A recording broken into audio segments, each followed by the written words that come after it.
आज एक बार फिर आसमान में काले बादल छा गए थे और फिर जोर जोर से गड़गड़ाहट शुरू हो गई। नागिन ऊपर काले बादलों को बड़ी गौर से देखने लगी। उधर दूसरी तरफ लोमड़ी बड़ी खुश होकर गाना गा रही थी। काले बादल पानी तो बरसाओ, इस नागिन के घर को तुम अपने साथ बहा कर ले जाओ। काले बादल पानी तो बरसाओ, इस नागिन के घर को तुम अपने साथ बहा कर ले जाओ।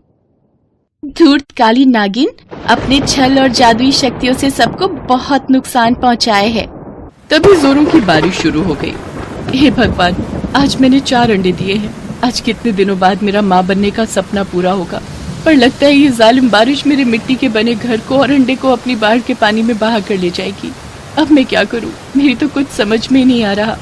तभी टुनटुन चिड़िया कहती है, मुनमुन चिड़िया, लगता है नागिन बहुत तकलीफ में है। हमारा घर तो पेड़ पर है, इसीलिए हमें कुछ नहीं होगा, लेकिन नागिन का घर तो बाढ़ के पानी में बह जाएगा। मुझे नागिन के लिए बहुत बुरा लग रहा है। काश कि हम कुछ कर पाते। बेचारी नागिन रोते हुए अपने घर को बचाने की कोशिश करती है।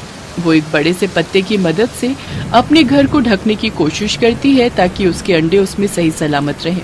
लेकिन उस दिन तो मानो बारिश अपना कहर बरपा रही हो। तभी नागिन रोते हुए प्रार्थना करती है, हे इंद्रदेव, मुझ पर रहम करो। मेरी मदद करने वाला यहाँ कोई नहीं है। हे माँ मनसा, मेरे घर को और मेरे अंडों को जड़ने से बचा लो। हे माँ मनसा, मेरी पुकार सुनो। मेरी और मेरे अंडों की रक्षा करो माँ, मेरी रक्षा करो। लेकिन बारिश तो उस दिन थमने का नाम ही नहीं ले रही थी। जोर जोर से आसमान में बिजली कड़कने लगी और धीरे धीरे पानी का स्तर बढ़ने लगा। तभी आसमान में जहाँ बिजली कड़क रही थी, वहाँ से कुछ उड़कर जंगल की तरफ आ रहा था। वो देखो मुनमुन चिड़िया, अपने जंगल की तरफ आसमान से कुछ आ रहा है। आखिर इस बारिश में कौन इतने तूफान में उड़कर आ रहा है? कहीं जंगल में कोई खतरा तो नहीं? क्या पता भगवान हम पर कैसा जुल्म कर रहे हैं। हम तो तब भी पेड़ पर हैं, लेकिन वो बेचारी नागिन, वो तो वहाँ बाढ़ के प्रकोप के डर के कारण तड़प रही है और हम इतने छोटे हैं कि उस बेचारी की मदद भी नहीं कर सकते। तभी वो देखते हैं कि एक पंख वाली नागिन हवा में उड़ती हुई वहाँ आ रही है और वो जाकर उस डरी हुई नैना नागिन के पास खड़ी हो गई। मैं इस भरी बारिश में तुम्हारी मदद के लिए आई हूँ, बताओ तुम्हें क्या चाहिए? मैं कई दिनों से इस मिट्टी वाले घर में रह रही हूँ, लेकिन आज प्रकृति के इस प्रकोप के आगे मुझे लगता है मुझे अपना घर और अंडा दोनों ही खोना पड़ेगा। मेरी मदद करो और किसी तरह मेरे अंडों को बचा लो। मैं इन अंडों को अपने साथ नहीं ले जा सकती, लेकिन हाँ, तुम्हारी इतनी मदद जरूर कर सकती हूँ कि इन अंडों को पंछियों के घोंसलों में रख दूंगी, जिससे इन्हें कोई नुकसान नहीं पहुँचेगा। बाढ़ आने से तुम्हारे अंडे तो सुरक्षित बच जाएंगे, लेकिन तुम्हारा मिट्टी का वो घर नहीं बच पाएगा। आप बस किसी तरह मेरे अंडों को बचा लीजिए। घर का क्या है, वो तो बाद में भी बन जाएगा। इसके बाद पंख वाली नागिन उन अंडों को ले जाकर टुनटुन चिड़िया के घोंसले में जाती है। टुनटुन चिड़िया, जरा अपने घोंसले से बाहर तो आना। पहले तो टुनटुन चिड़िया उस पंख वाली नागिन को देखकर घबरा गई, लेकिन जब उसने उसे समझाया तो वो उसकी मदद के लिए तैयार हो आई। आप चिंता मत करो, मैं नैना नागिन के अंडों का बहुत अच्छे से ध्यान रखूंगी। इसके बाद पंख वाली नागिन नैना नागिन के पास गई। उसका घर बाढ़ में बह चुका था और वो खुद भी कमर तक पानी में डूब चुकी थी। नैना नागिन, तुम्हारे अंडे अब बिल्कुल सुरक्षित हैं। अब तुम चिंता मत करो, ये बारिश आधी रात को बंद हो जाएगी और कल सुबह ही तुम अपने लिए नया मिट्टी का घर बनाना, फिर मैं तुम्हें तुम्हारे अंडे लाकर दे दूंगी। इसके बाद वो पंख वाली नागिन वहाँ से चली गई। अगले दिन बारिश रुक गई, लेकिन उस जंगल का पानी कम नहीं हुआ। फिर नैना नागिन कहने लगी, इस जालिम बारिश ने बाढ़ में मेरा घर उजाड़ दिया। मेरे अंडे मुझसे अलग हो चुके हैं। इसके बाद नैना नागिन ने पास के जंगल में जाकर एक सुंदर सा मिट्टी का घर बना लिया। उधर टुनटुन चिड़िया के घर से पंख वाली नागिन ने वो अंडे सही सलामत नैना नागिन के पास पहुंचाए। फिर वो अंडे फूटे और उसमें से वो छोटे छोटे नागिन के बच्चे बाहर आए, जिन्हें देख नैना नागिन बहुत खुश हुई और वो खुशी खुशी अपने उस नए घर में रहने लगी।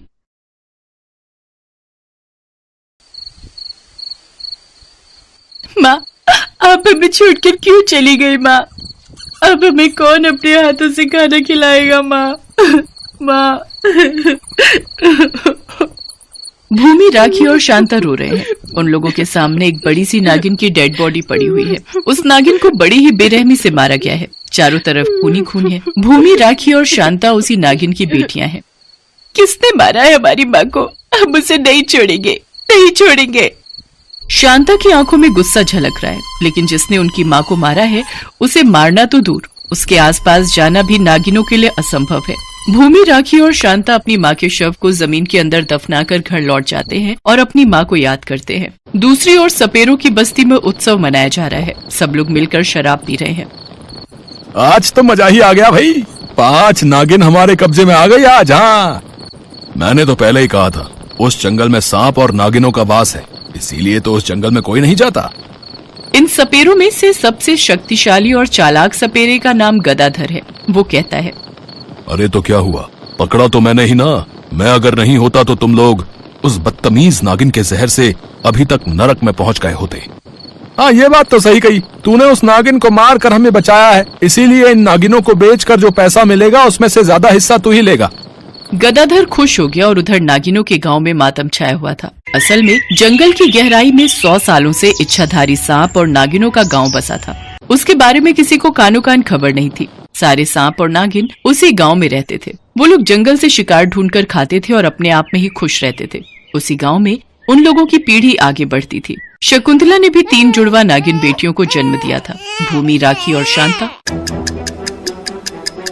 एक दिन तीनों जंगल में आपस में खेल रहे थे। इतने में भूमि के दिमाग में एक आइडिया आया। बहनों, मैंने सुना है जंगल के बाहर इंसानों का वास है, चल वहाँ घूम कर आते हैं। पागल हो गई है क्या? इंसान हमारे दुश्मन है और ये बात माँ को पता चली तो वो हमें बहुत मारेंगी। लेकिन हमें देखना भी तो चाहिए कि इंसान कैसे होते हैं। हम तो मनुष्य अवतार में ही जाएंगे, किसी को पता नहीं चलेगा। लेकिन उन लोगों को नहीं पता था कि जंगल के पास में ही सपेरों की बस्ती है। वो तीनों जंगल के बाहर सपेरों की बस्ती में चले आए और उन लोगों के आते ही एक सपेरे ने कहा, अरे अचानक से नाक में नागिन की सुगंध कहाँ से आ रही है? क्या बात कर रहा है? मुझे तो नहीं आ रही। तेरी नाक मेरे से तेज नहीं है, मैं महसूस कर पा रहा हूँ कि आसपास कोई सांप या नागिन है। तू और तेरी नाक, भाई मैं तो जा रहा हूँ, तू सूंघता रह।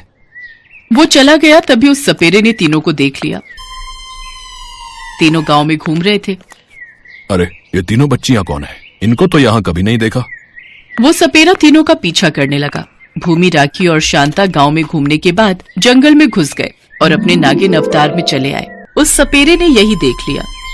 अच्छा, तो ये बात है, इस जंगल के अंदर नागिनों का वास है।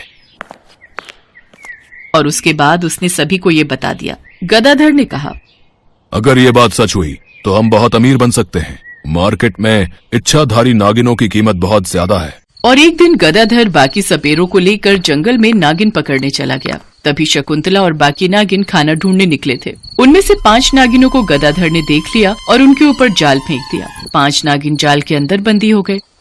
अरे ये क्या? बचाओ, कोई बचाओ! सपेरों का झुंड खुश हो गया, लेकिन नागिनों की चीख शकुंतला ने सुन ली और वो वहां चली आई। दुष्ट इंसान, हमें पकड़कर ले जाएगा, ये ले। शकुंतला ने एक सपेरे को जकड़ लिया और उसके बाद वो उसे डसने जा ही रही थी कि इतने में गदाधर ने एक पत्थर उठाकर शकुंतला के सर पर मार दिया। सर पर चोट लगने के कारण वहीं पर उसका देहांत हो गया और सपेरे 5 नागिनों को बंदी बनाकर ले गए। अपनी माँ की डेड बॉडी देखकर भूमि, राखी और शांता बहुत रोई। वे तीनों अनाथ हो गए। उनके मन में बदले की आग जल उठी। गांव की मुखिया कुहेली नागिन ने एक मीटिंग बुलाई। पता करो कि इसके पीछे कौन है। हमारी एक नागिन की मौत हो चुकी है और 5 नागिन गायब हैं। कुहेली नागिन, मुझे लगता है कि ये काम जंगल के बाहर रहने वाले सपेरों का है। लेकिन उन्हें हमारे गांव के बारे में पता कैसे चला? इतने सालों से हम यहाँ रह रहे हैं। कोई जंगल के बाहर उस गांव में गया था क्या? तभी भूमि और उसकी दोनों बहनें रो पड़ी। उनको समझ में आ गया कि उनकी गलती की ही वजह से उनकी माँ आज उनके साथ नहीं है। क्या हुआ? तुम तीनों रो क्यों रही हो? तब भूमि ने सब कुछ सच सच बता दिया। कुहेली गुस्सा हो गई। तुम तीनों की वजह से सपेरों को हमारे गांव के बारे में पता लग गया है। अब वो लोग यहाँ कभी भी आ सकते हैं। तुम लोगों को इसकी सजा मिलेगी। मैं तुम तीनों को इस गांव से बहिष्कार करती हूँ। निकल जाओ यहाँ से। तीनों को गांव से निकाल दिया गया। तीनों रोते हुए जंगल से बाहर चले गए। हमारी गलती की वजह से सब कुछ खत्म हो गया। अभी भी सब कुछ खत्म नहीं हुआ है बहन। हम सब कुछ ठीक कर सकते हैं। हम अपनी माँ की मृत्यु का बदला ले सकते हैं और 5 नागिनों को वापस भी ला सकते हैं और सपेरों को मारकर हमारे गांव को भी बचा सकते हैं। हाँ, ये तुम लोगों ने सही कहा, हम बदला लेंगे। वो तीनों सपेरों के गांव में चुपके से इधर उधर उन 5 नागिनों को ढूंढने लगे, लेकिन पूरा दिन ढूंढने के बाद भी उन लोगों का पता नहीं चला। पता नहीं सपेरों ने उन 5 को कहाँ बंदी बनाकर रखा है, लेकिन आज रात के अंदर ढूंढकर निकालना ही होगा। उधर गदाधर बाकी सपेरों के साथ बैठकर उन नागिनों के बारे में बात कर रहा था। सुनो, हम ज्यादा देर नहीं कर सकते। हमें कल सुबह ही इन नागिनों को शहर ले जाना होगा। आज रात हमें चौकन्ना रहना होगा, समझ गए? हाँ उस्ताद, समझ गए। उन तीनों के पास सिर्फ रात का ही वक्त बचा था। वो तीनों लोगों के घर में घुसकर ढूंढने लगे। रात गहरी होती गई और बारिश शुरू हो गई और बिजली कड़क उठी और उसी रोशनी में शांता ने एक घर देखा। बहनों, मुझे लगता है कि उस घर के अंदर कुछ है। तीनों घर के अंदर गए और देखा कि एक पिंजरे के अंदर 5 नागिनों को कैद करके रखा गया है। अरे तुम तीनों, हमें इस पिंजरे से बाहर निकालो जल्दी। तीनों ने पत्थर से मारकर पिंजरा तोड़ दिया और 5 बाहर निकल गए, लेकिन तभी गदाधर और बाकी सपेरे वहां चले आए। अच्छा, तो तुम लोग भागने की सोच रहे हो? अरे ये तीनों नागिन बच्चियां भी हैं, इन्हें भी पकड़ लेते हैं। वो लोग नागिनों को पकड़ने गए, लेकिन सारी नागिन इस बार पहले से ही तैयार थी। गदाधर के अलावा सभी को नागिनों ने डस लिया। सभी मर गए। तूने मेरी माँ को मारा था ना? तीनों ने गदाधर को डस लिया और गदाधर भी मर गया। सपेरों के गांव में सभी सपेरों का देहांत हो गया। उस गांव में एक भी सपेरा नहीं बचा। सारी नागिन गांव लौट गए। सब कुछ सुनकर कुहेली ने तीनों बेटियों को कहा, तुम तीनों ने बहादुरी का काम किया है, बिल्कुल अपनी माँ की तरह। तुम तीनों इस गांव में रह सकती हो। तीनों को अपनाया गया और उसके बाद वो उसी गांव में रहने लगी। सभी उन तीनों से प्यार करने लगे। एक भी सपेरा जिंदा न होने के कारण उनके ऊपर कोई खतरा भी नहीं रहा। ऐसे ही सब लोग खुशी खुशी जीने लगे।